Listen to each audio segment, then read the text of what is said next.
The Honourable Ken Travers.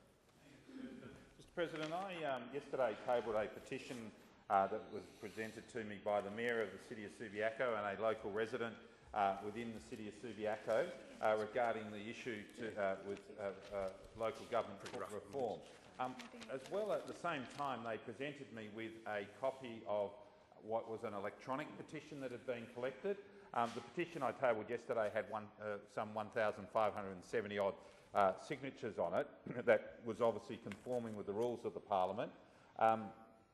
They also provided me with a copy of a printout of an electronic petition that had been collected that has some 817 people on it.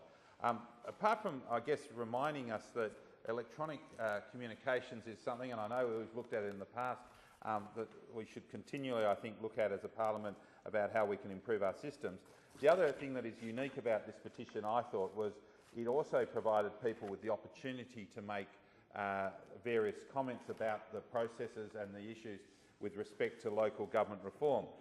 It's certainly not my intention to bore the House tonight with reading through. Well, in fact, I don't know.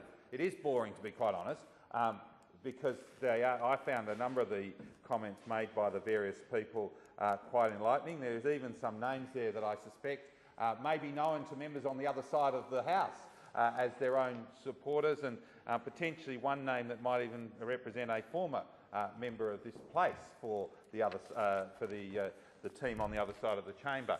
Anyway, Mr President, obviously, rather than reading it out, it would be my preference to seek the leave of the House to table the document. Obviously, it's not a petition, but to have that document seek leave to have that document tabled, so it becomes a record that everybody in this House can have a look at and certainly have the opportunity to have a look at some of those comments. Again, I think it just highlights the overall concern within the community about the process, and I think there's some very constructive and reasonable comments that hopefully will help inform the House about the views of the community. So, Mr President, I seek leave to table that document. Is leave granted? Leave is granted. Thank you, Mr President. Are there any further members' statements?